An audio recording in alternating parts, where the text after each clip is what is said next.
नजर में भाभी मां समान नहीं होती है। इस्लाम की नजर में भाई के मरने के बाद छोटा भाई अपनी भाभी से शादी भी कर सकता है, भाई के तलाक के बाद शादी कर सकता है।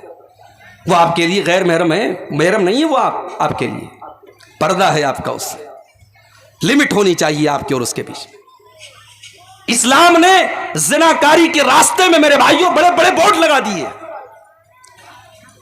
खाला का लड़का और खाला की लड़की आपस में गैर महरम में, खाला की लड़की अपने खालाजाद भाई से लिमिट में रहे, हद में रहे, उससे पर्दा करे। फूफी की लड़की, चाचा की लड़की, बड़े अब्बू की लड़की, ये तमाम के तमाम रिश्ते गैर महरम है। आज हमारे समाज में इन रिश्तों को कोई गैर महरम नहीं समझता। घर में औरतें, चाचा का लड़का घर में आता है, औरतें उससे कोई पर्दा नहीं करती, आराम से उसके सामने जैसे चाहे वैसे बैठ जाती हैं। इस्लाम ने यह कह करके बस नहीं कर दिया कि जिना के करीब मत जाओ। इस्लाम ने जिना के रास्ते में जहां जहां इंसान जिना के रास्ते पे जा सकता है, इस्लाम ने बड़े बड़े बोर्ड लगा दिए। आप हैरत करेंगे मेरे भाइयों, मेरी मां और बहनों, अल्लाह ताला ने कुरान में यहां तक बताया कि औरत दुपट्टा कैसे पहनेगी। भाई कुरान अल्लाह की किताब है, कुरान अल्लाह की किताब है। इस किताब में अल्लाह ताला ने यहां तक हमको सिखाया है कि औरत दुपट्टा कैसे ओढ़ेगी घर के अंदर, अपने ससुर के सामने, अपने जेठ के सामने, अपने देवर के सामने, अपने भाई के सामने, अपने रिश्तेदारों के सामने वो दुपट्टा कैसे पहनी घर के अंदर। घर के बाहर तो वो नकाब में रहेगी। फरमाया वलयज़रिबन बिखुमुरिहिन्ना अला जुयूबिहिन्ना, ऐ मुसलमान औरतों, तुम अपने दुपट्टों को अपने सीने पर रखा करो। दुपट्टा कंधे पर रखने के लिए नहीं है, दुपट्टा गले में डालने के लिए नहीं है। अपने दुपट्टों को अपने सीने पर, अपने गरेबान पर रखो। ये नहीं कि चलो हमारा भाई तो है, हमारे ससुर है तो क्या हो गया। मुसलमान औरत का दुपट्टा उसके गरेबान पर होना चाहिए।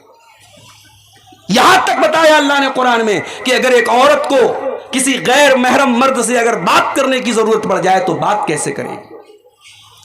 अल्लाह ने फरमाया कुरान के 22वें पारे में, फला तखज़ान बिल क़ौलि फ़यतमअल्लज़ी फ़ी क़ल्बिही मरज़ुन वक़ुल्न क़ौलन मअरूफ़ा।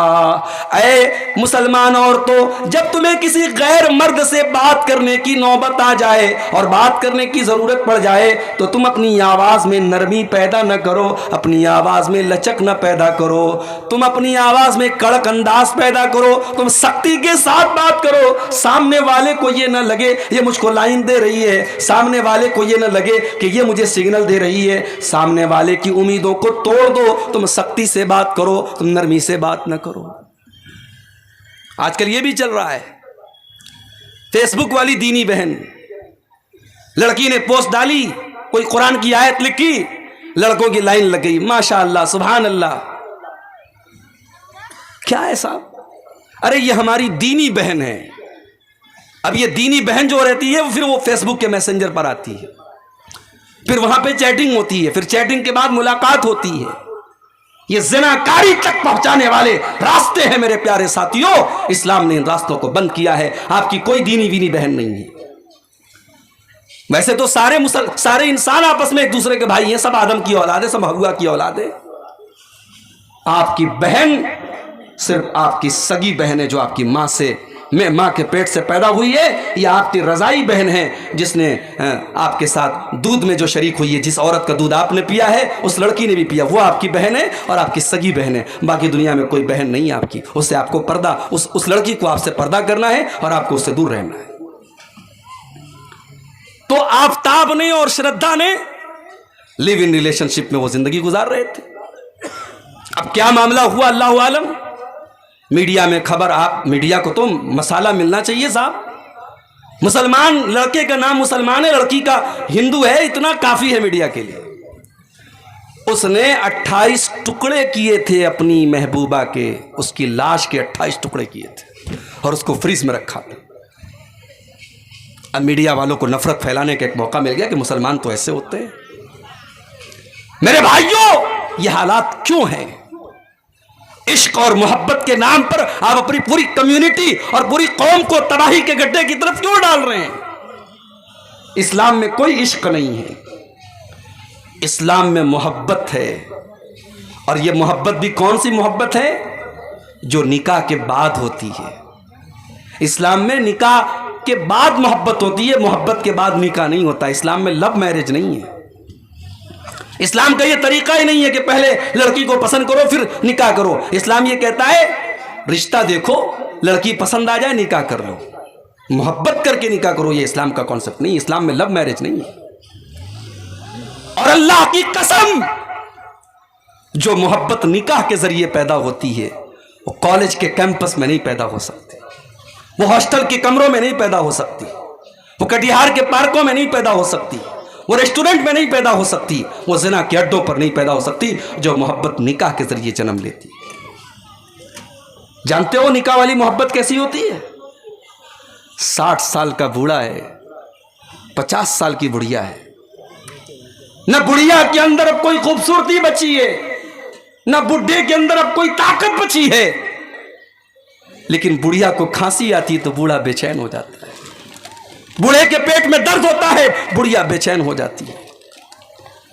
बुढ़िया 2 दिन के लिए मायके चली जाती है, बूढ़े को रात में नींद नहीं आती है,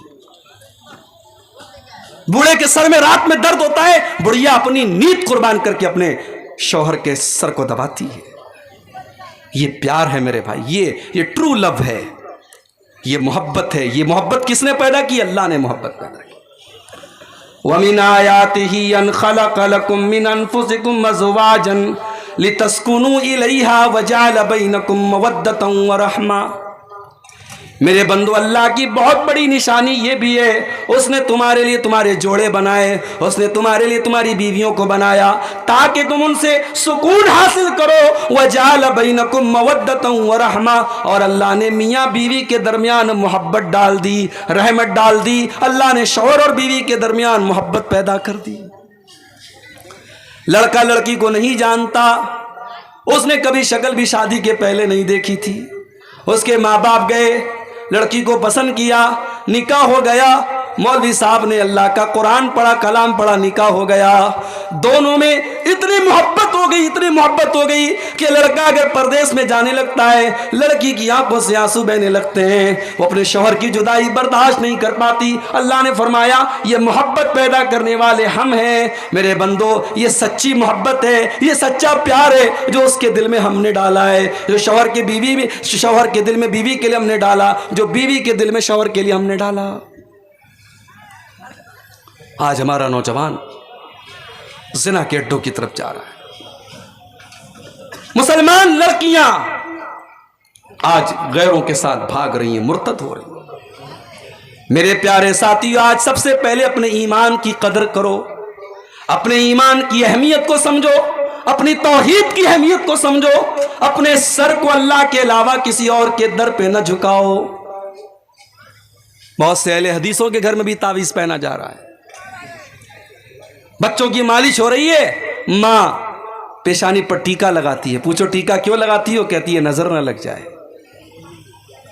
बच्चा बीमार हो गया, गले में काले रंग का धागा बांध देती है। बच्ची बीमार हो गई, पेट में धागा बांध देती है। अहले हदीसों के घरों में यह सब होने लगा है। माफ कीजिएगा, अगर तौहीद में कमी है, अगर तौहीद गड़बड़ है, तो हमें और आपको अपने आप को अहले हदीस कहने का कोई हक नहीं है। वह अहले हदीस हो ही नहीं सकता जिसके घर में तौहीद ना हो, जिसके दिल में तौहीद ना हो। अरे हमारे बहुत सारे भाई कहते हैं ना, हम कयामत के दिन नबी का दामन नहीं छोड़ेंगे। अरे नबी का दामन वो पकड़ेगा जो तौहीद पर होगा। आइए बड़ी प्यारी हदीस आपको सुनाता हूं। कयामत के दिन अल्लाह के नबी किसकी शफाअत करेंगे, किसका दामन मिलेगा, नबी का दामन किसको मिलेगा? जरा इस हदीस को अपने सामने रखिए। सही बुखारी के अल्फाज हैं। हजरत अबू हुरैरा कहते हैं कि मैंने अल्लाह के नबी से सवाल किया। अच्छा, अबू हुरैरा कौन है? जानते हैं आप अबू हुरैरा कौन है? पता है? बोलो भाई, सो रहे हो या जाग रहे हो? अबू हुरैरा कौन है? सहाबी हैं, बस इतना मालूम है, सहाबी हैं। और कुछ? अबू हुरैरा वो सहाबी हैं, उनका कोई काम धंधा नहीं, कोई तिजारत नहीं, कोई बिजनेस नहीं, कोई दुकान नहीं। उनका बस एक ही काम है, वो 24 घंटे नबी के दरवाजे पर रहते हैं, नबी के साथ रहते हैं, नबी की बातों को नोट करते हैं, नबी की हदीसों को नोट करते हैं, उनको सुनते हैं और याद करते हैं। आज 1 घंटे की तकरीर हमको आपके सामने करनी है तो हम मोबाइल का सहारा लेते हैं। कोई हदीस पढ़नी है, सर्च करते हैं कि हदीस एक बार रिपीट कर लूं, हदीस सही है कि नहीं, सही पढ़ रहा हूं कि नहीं पढ़ रहा हूं। अबू हुरैरा के दौर में मोबाइल नहीं था, कंप्यूटर नहीं था, लिखने पढ़ने का रिवाज नहीं था, मगर अल्लाह ने अबू हुरैरा को गजब की मेमोरी दी थी। 5274 हदीसों को अबू हुरैरा ने याद किया था। 5274 हदीसों को हजरत अबू हुरैरा ने याद किया था मेरे भाइयों, और पूरा मिनवान जैसे नबी से सुना था वैसे उम्मत को पहुंचाया था। अबू हुरैरा अल्लाह के नबी से सवाल करते हैं, अय अल्लाह के नबी, मन असादुन्नासी बिशफाती का, क़यामत के दिन वो कौन सा खुश नसीब होगा जिसको आपकी शफात नसीब होगी। अब जरा अल्लाह के नबी का अंदाज देखिए।